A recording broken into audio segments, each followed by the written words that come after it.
sebelumnya sudah mempelajari tentang keragaman suku dan budaya.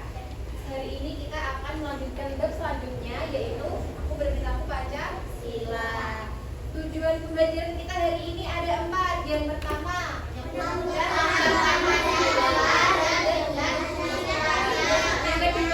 menjelaskan arti dan makna lambang Pancasila. Yang ketiga, memberi contoh perilaku sesuai nilai Pancasila. Yang terakhir, mengetahui contoh perilaku yang meneladani sila Pancasila. Oke. Coba dilihat, ini merupakan burung Garuda Pancasila. Burung Garuda Pancasila merupakan lambang negara Indonesia. Coba dilihat di bagian dadanya. Di sini ada kumpulan lambang dari kelima sila Pancasila. Oke, lambang pertama ada bintang. Ini merupakan lambang dari sila pertama Pancasila yang berbunyi apa? Makna dari lambang bintang ini yaitu sudut dari kelima bintang ini yang mencerminkan 5 agama yang diakui oleh Indonesia. Oke, sekarang ada tambahan agama 1 ya, apa dia? Konghucu. Berarti ada apa agamanya?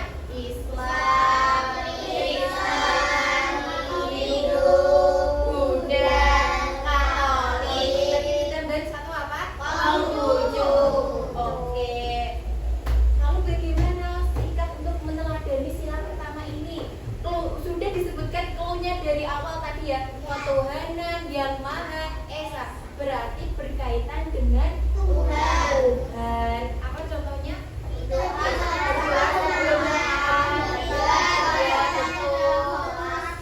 Tidak mengganggu teman yang sedang beribadah. Oke, pintar. Yang kedua, bagaimana bunyi sila kedua? Kemanusiaan yang adil dan beradab. Dilambangkan oleh simbol rantai emas. Nah, makna dari simbol rantai emas ini berkaitan dengan hubungan manusia yang kuat dilambangkan dengan rantai emas. Tadi bunyi sila yang kedua kan kemanusiaan yang adil dan beradab. Berarti sikap saling sesama manusia yang saling menghargai. Bagaimana contohnya? Saling menghormati. Iya. Menghargai orang yang lebih tua. Oke. Yang ketiga, sila Pancasila ketiga bagaimana bunyinya? Persatuan Indonesia. Dilambangkan oleh apa ini? Pohon beringin dimaknai sebagai negara Indonesia dan dapat bernasabati rasa Indonesia. Disimbolkan dengan akar tunggal pohon beringin yang kuat. Lalu untuk pohon beringinnya yang rimbun, karena di Indonesia banyak sekali keragaman suku dan budaya. Oke, karena tadi bunyinya persatuan Indonesia punya, berarti berhubungan dengan bersatu. Yang namanya bersatu kan kebersamaan, tidak ada perkelahian, berarti rukun. Ya. Contohnya sikap yang bisa kita lakukan apa? Ya, bolehlah berkorban. Mau bermain dengan teman yang berbeda agama, berbeda suku, berbeda rasa, ya boleh. Boleh. Lalu yang keempat, bagaimana bunyi sila keempat? Yang dipimpin oleh hikmat kebijaksanaan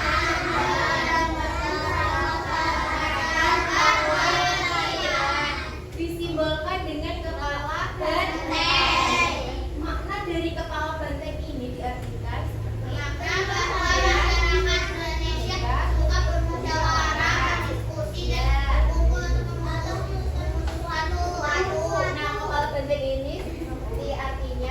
hewan yang suka bersosialisasi, berkumpul seperti tadi, musyawarah, berdiskusi. Contohnya pemilihan ketua kelas. Oke, yang terakhir, bagaimana bunyi sila Pancasila yang kelima? Dan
berarti rukun. Contohnya mau bermain dengan teman yang berbeda.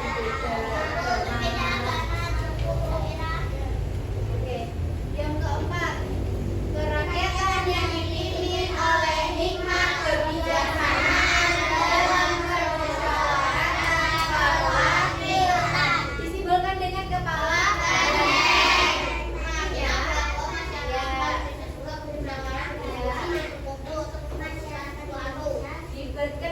Banteng ini merupakan hewan yang suka bersosialisasi, yang suka berkumpul seperti ketika sedang musyawarah atau diskusi. Contohnya tadi ya Kak, diskusi pemilihan ketua oleh ketua kelas.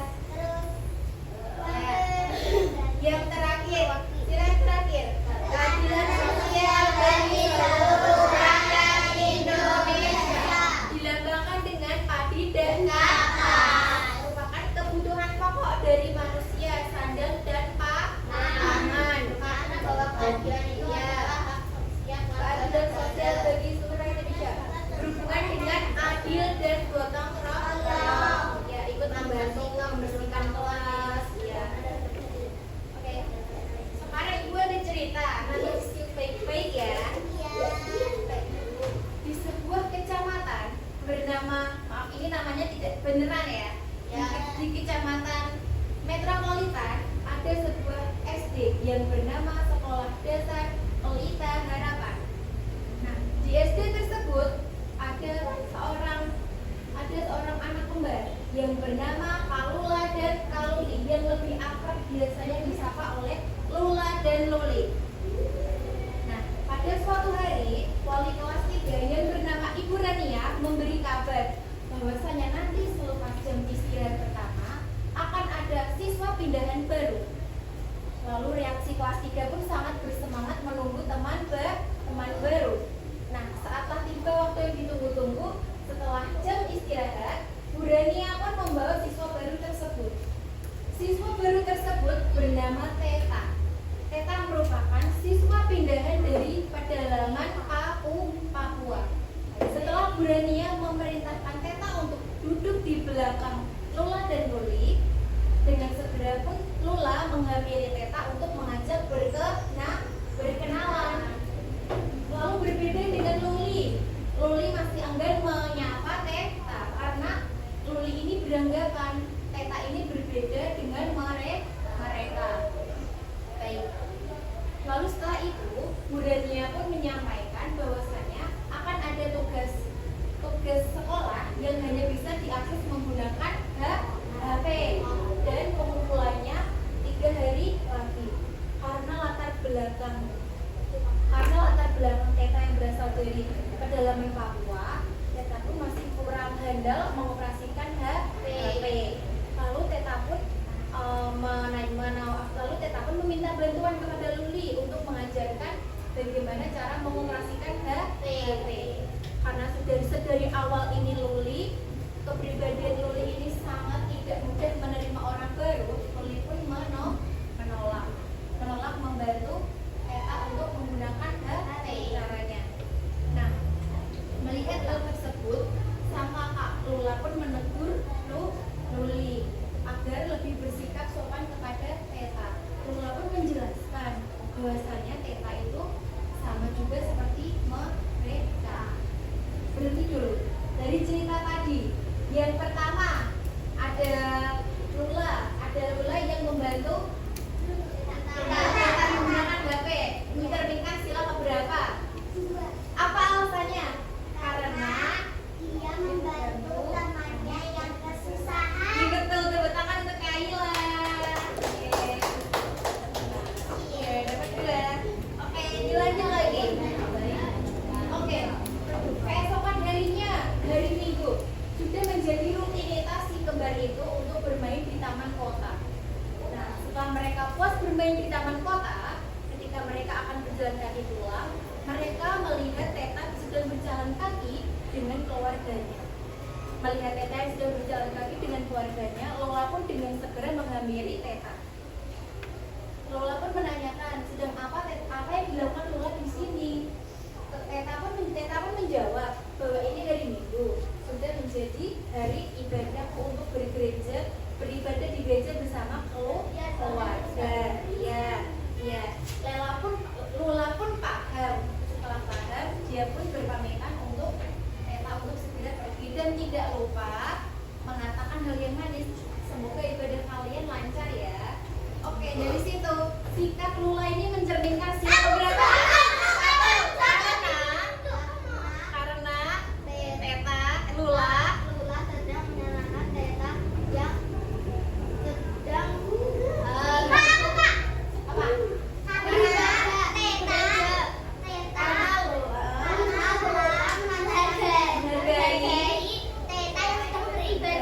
Oke, tepuk tangan untuk Garisa.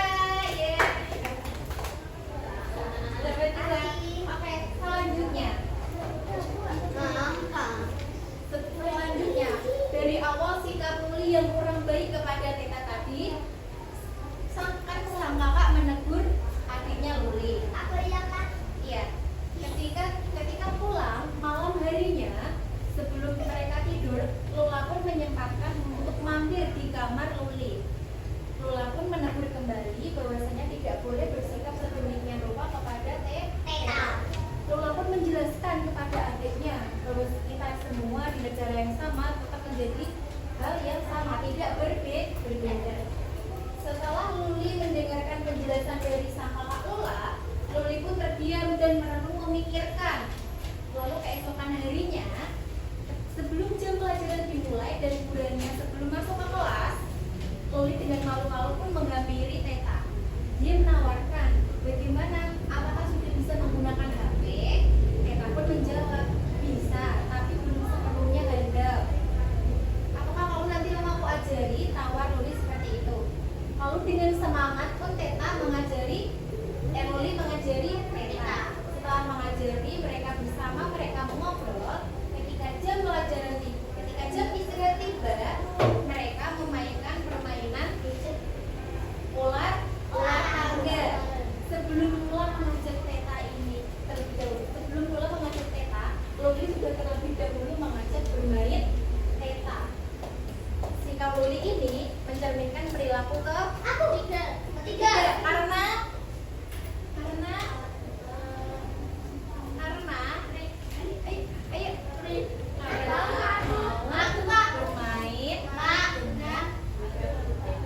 berbeda. Oke.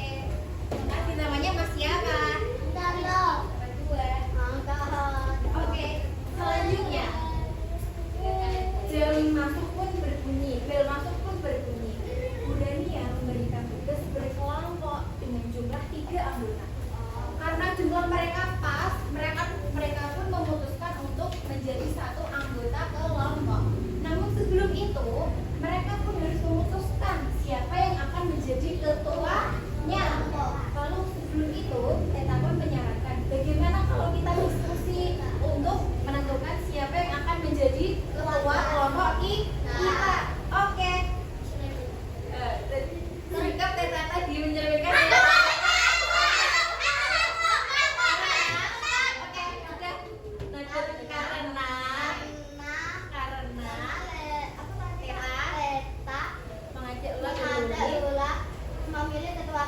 ya dengan cara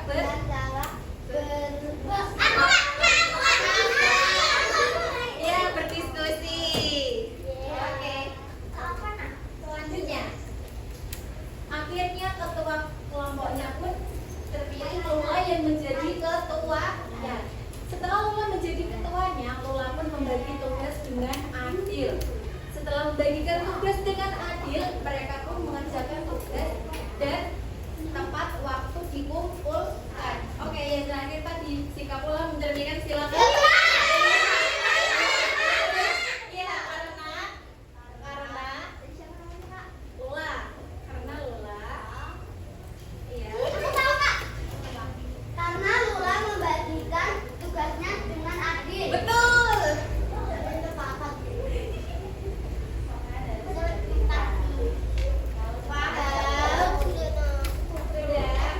paham ya?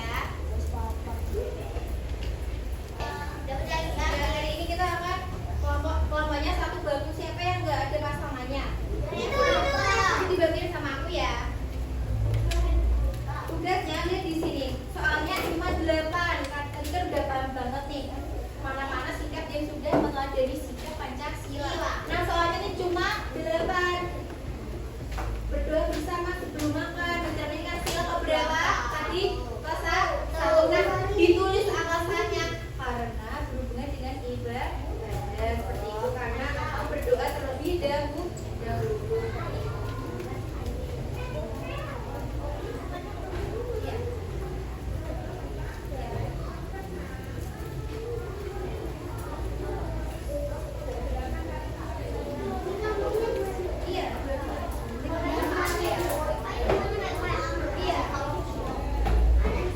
selamat pengerjaan.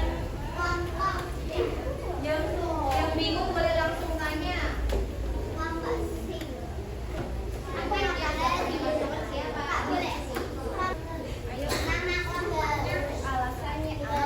Alasannya ditulis singkat saja ya.